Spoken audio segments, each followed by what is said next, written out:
Hello, everyone, and welcome to the flat season 2024. John and I thought it would be an opportune time to talk to you about our stable tour. We've just finished Cheltenham, but I have my suit jacket on because I'm on my way to the Curragh for the first day of the flat. John, how excited are you for the 2024 season?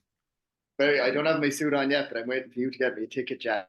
So the suit as soon as I'm promised that. But very excited.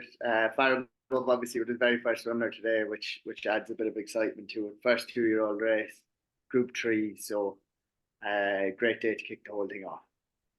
So, when you think about goals for the flat season for us, what would be kind of in your head, John?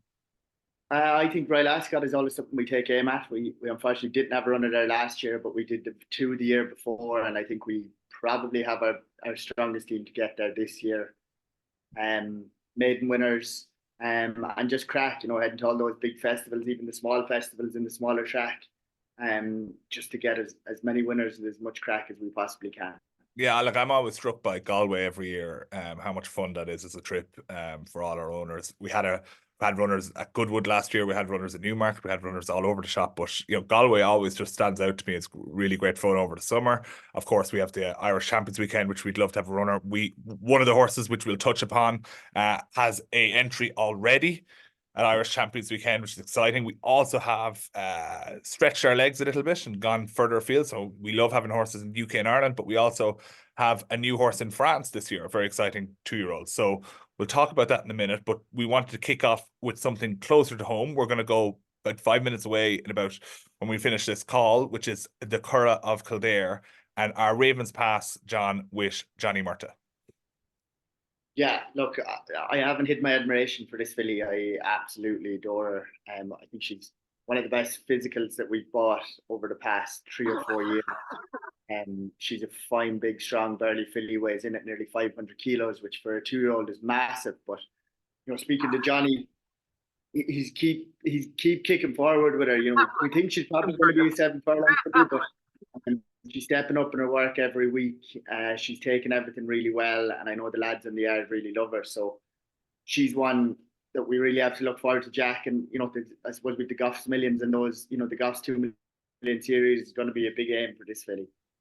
Yeah, so just to put that in context for people, so Goffs this year have done the 2 million series, so it's 1 million, so they've doubled it this year. It's a €1 million race, which I think is the most likely race for her, which is a 7 furlong race. But they also have a 6 furlong race, which if she showed a lot of speed could be an option. But I think what's even more exciting is, and the first one of these races is today actually. A number of Irish maidens this year have been assigned a 50 grand bonus. So if you were just to win your maiden, which is something, Johnny Murtagh has been very good for us with New Emerald Bay, with Michelin Mass, with Fast Tara winning your maiden. You get a 50 grand bonus. That really is, a real juicy pot to go after. And that's why we were very excited by this Ravens Pass. John, you've always had a bit of a soft spot for Ravens Pass, I would say. Yeah, look, statistically, he way outperformed himself. He got 7% stakes winners to runners. And he's one of these sires that I suppose myself and yourself hone in on because they're actually very good sires, but for some reason they're commercially dead. And when you throw the sire in with her being already a full sister to a stakes horse from a very good family and an exceptional physical with a man who we have a 100% strike record with over the past couple of years, it's really a mouth-watering proposition, I think, for the season ahead. Okay, well, that's our Ravens Pass filly. She's one, I think. I'm trying to put in my mind's eye who's someone I'd recommend it to. If someone came to me, I want a horse in Ireland. I want a horse that's going to chase lucrative pots and probably one that's going to keep progressing throughout the season. I think that would be the filly I would reach for. She's got that profile of a filly that will keep progressing, and I know for a lot of people that's a lovely experience because they just each run is a bit more rewarding than the next. And please God, not only as a 2-year-old but as a 3-year-old, she could be one really to look forward to. Someone likes buying lottery or scratch cards. This lady Yeah, could be yeah, one no, for yeah, you. exactly. Forget lottery or scratch cards. Buy horses entered in Goffs Million. I totally agree. Okay, so I'm going to do our next one. And our next one is a horse close to my heart, which is our Star Spangled Filly with Joseph O'Brien. Joseph, of course, trained State of Rest, which are family bred, 4-time Group 1 winning son of Star Spangled Banner. And we were at Tattersalls this year.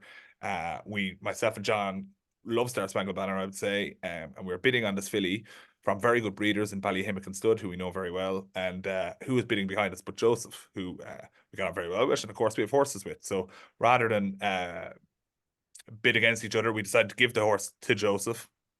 And everything is, since that very moment, has gone to plan. We've already been down to see her with a lot of our syndicate members. I actually, we have been very remiss and not brought with us the levels of shares still available. But from memory, this filly is now in the single digits. I think maybe 10% is left in her. She's a forward filly, and I think that's exciting. We haven't had one with Joseph before that's looked like she's going to run this early. He's been pestering us for a name. John, what name did we go with? Well, we were put under such pressure that we didn't even get to do a proper naming World Cup. So we sided with the name State of Joy, in reference back to your own very own State Arrest. I think it's a very good name. It's a very fitting name. So yeah, we've all, as I've already referenced, we've already been down to see her. So if we're down to see her, we might have a little bit of a video to share to you. So not only has she been working on the hill with Joseph, but she's also very excitingly already been to the Curragh. So I'm going to share with you a quick video of our Star Spangled Banner filly working at the Curragh.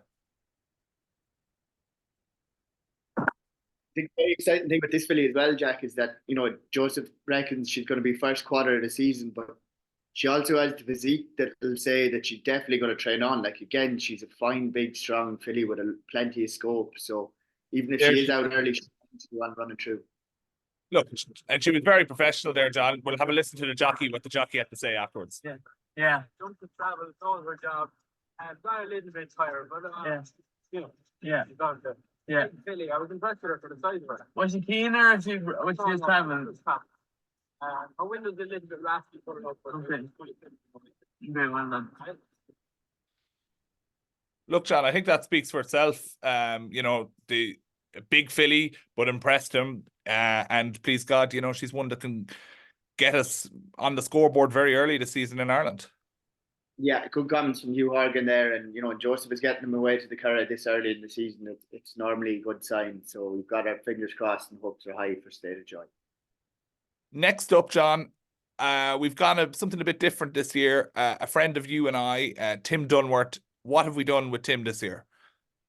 We have sent Tim an extremely well-bred, extremely good physical bar above, who Tim is a very big fan of. I suppose kind of weird, Jack, if I had gone through our last couple of years and we had been sitting here talking about all these horses who were going to run in March, April and May, it's not our usual modus operandi, but something to get excited about for the season ahead. And Tim very much thinks that this lad is going to be out in April/May time. He jumped out of the stalls yesterday and was out good and sharp. He's shown a good willing attitude towards his work so far. And fingers crossed, he looks like he's in Tim's early bunch of 2-year-olds in France. And again, Jack, you're more well versed on the French premiums and how they work, but just how lucrative are the French premiums that we can go for with this lad. Yeah, well, they are very lucrative, and I'm just going to pull up a quick video while we chat. Sorry. It's an absolutely ridiculous backhand track here. So brace yourself, everyone. Here he is, the far post closed. Look, you can see this is a fast twitch muscles that he has. He's got a big back end. And I think that's, a big part of what he's going to be, which is going to be a 5-6 furlong sprinter. He's very easy to please. Sean T is one of the nicest places in the world to have a horse in training. It's very beautiful. And they've got very beautiful songs for their background tracks, don't they? Listen to that. Oh my God. Under Pressure is quite an interesting song choice by Tim. We'll fast forward a little bit to that's him on the gallops there. You don't need to see it all. Yeah, there he is. The dream's alive. But he is a lovely big strapping colt. And I suppose, as you alluded to, John, so how do French premiums work? So already French prize money is maybe the best in Europe, right? In terms of just the pure number that you see in the race card. But if you buy, in order to incentivize the French breeding industry to continue to thrive, they give you bonus money. And that bonus money for 2-year-old races is 80% on top of your prize money. So if you have a French eligible horse, which our colt is, if you win a French maiden, not only do you get that check for the winning winning the race, which for some of the early 2-year-old races can be 50 grand maidens, of which you'd win like 25, 30 grand of that. You'd get 80% on top of that. You know, that's a really, really compelling proposition for our owners, I think. And that was why I was so keen to buy this colt for them. So not only would we have the amazing journey of having a horse in one of the most beautiful places you can have train a racehorse in the world, which is Shanty, support a very, very dynamic and you know, a trainer that's operating at a strike rate of 22%, one of the emerging leading young trainers in France, who of course is Irish, which is a bonus for me and you, John, because we don't speak a word of French. And thirdly, he is French eligible premium, and you know, not only that, but he's also eligible for the Arcana Sales Series, which is again a really exciting sales series in France, which has a 500 grand race later on in the season in Deauville, which is something we're very much keeping in mind for him as we push forward. Yeah, out of a Group 3 winner as well from that very impressive Lodge Park Express New Approach family. So John, if you're thinking about an owner that this might suit, what would their kind of profile be? Someone who historically, or maybe non-historically, normally goes to the Prix de l'Arc de Triomphe, that enjoys France, or if you've never been to the Chantilly Gallops, and they're some of the most spectacular gallops in the entire world. It's a really beautiful part of the world. And, you know, the French 2-year-old racing doesn't tend to be overly strong early doors, and there's a lot of lucrative prize money available. So there's a couple of different options with this lad, and I think he represents a really good opportunity. Great. Okay. Well, our next horse, John, is our Study of Man filly.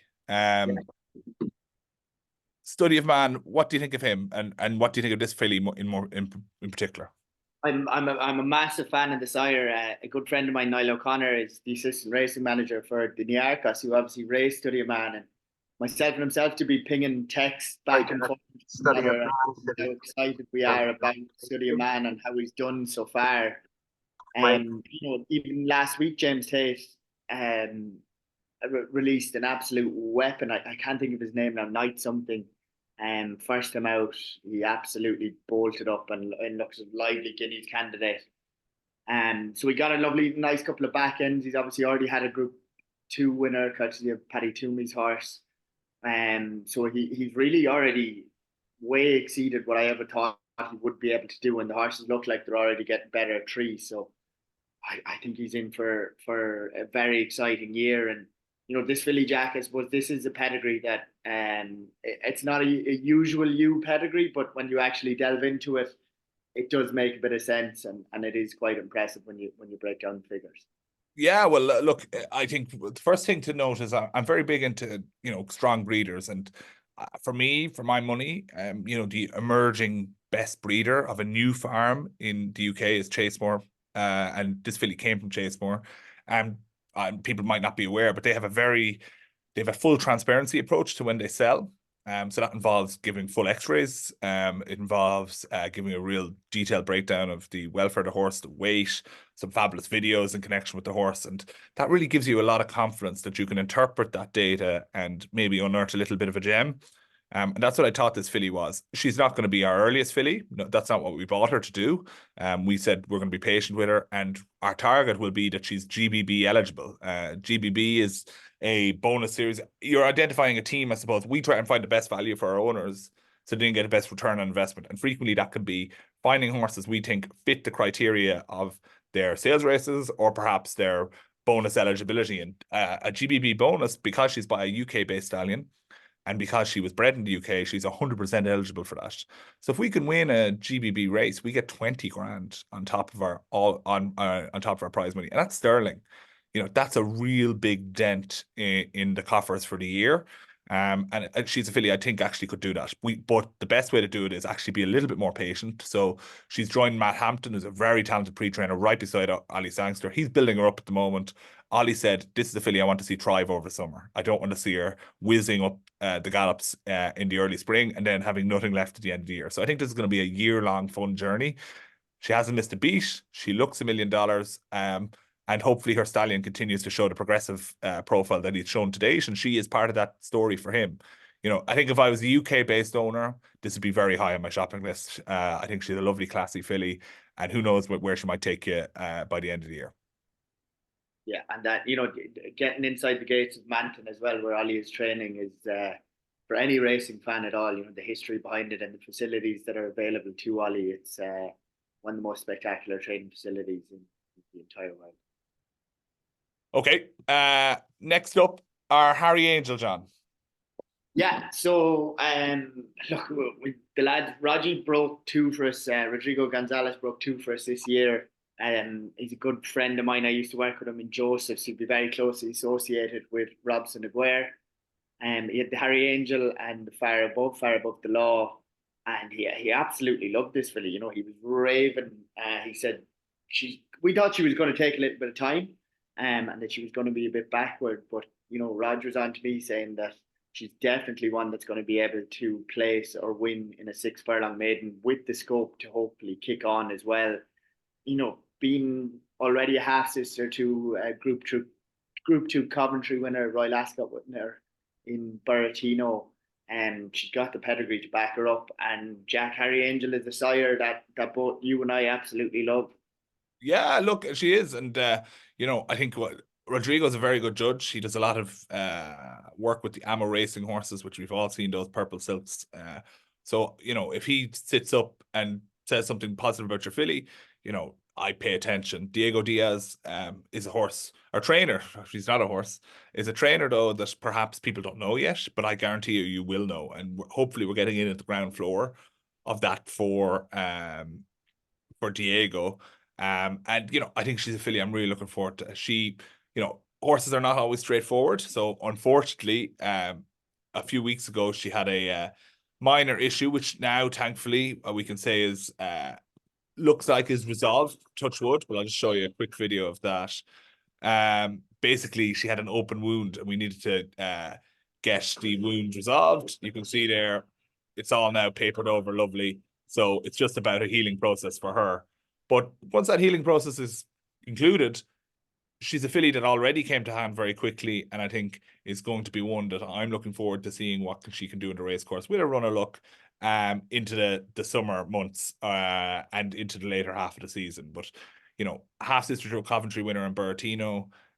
She has that pedigree, no matter what she does, that she's going to be valuable, which is you know, a great excitement for us. And also, you know, we actually liked her so much for one of our breeding right holders, Philip Brady in Bouchermont. We actually bought the mother of the filly, who is now, I'm informed, safely in foal to Bouchermont, which is really exciting too. Okay, John, what's next on our list?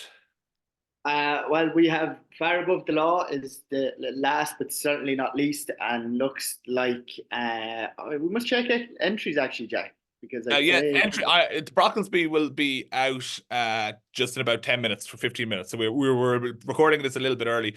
He won't be in it, I don't think, John. Right? The plan is not the Brocklesby, but we might describe why we are paying attention so much to entries at this very early stage. Because this lad is going to be our earliest ever runner by the looks of things. He has been a seriously impressive colt in everything he's done so far to date. Again, Rog broke him and said a temperament was just to die for. He couldn't actually get a proper read on him because everything, you know, he didn't want to stoke him up and do too much with him, but he just said everything he did with him, he took it, and he did one bit of work up the Curragh. Diego rode him. He went extremely well, and he's just hit the ground running since he got over to Alice Haynes in Newmarket. He ran in a barrier trial in Chelmsford last Wednesday under Kieran O'Neill, and you know, Julie won by 2 lengths while still fairly green. So again, he's a big, strong, burly horse. A good friend of mine, Richie Scahill, actually had him in his place during the last summer. He asked me, how is this horse running so early? He couldn't believe it was such a big horse. So here, this is the fire trial. He had down centre track.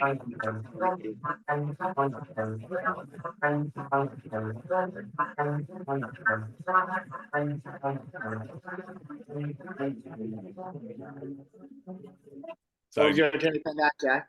I was just showing people the video of the performance in the barrier trial. Look, I suppose this colt won't be for everyone, right? This is a colt that it's a bit boom or bust, right? I think there might not. I think he might even be sold out, but even then, I suppose with a horse like this, he's shown a lot, but it's we need to see it early, for that to be a performance that we can keep kicking with, so we need to hopefully see early performances so that he shows the talent that he's already shown us.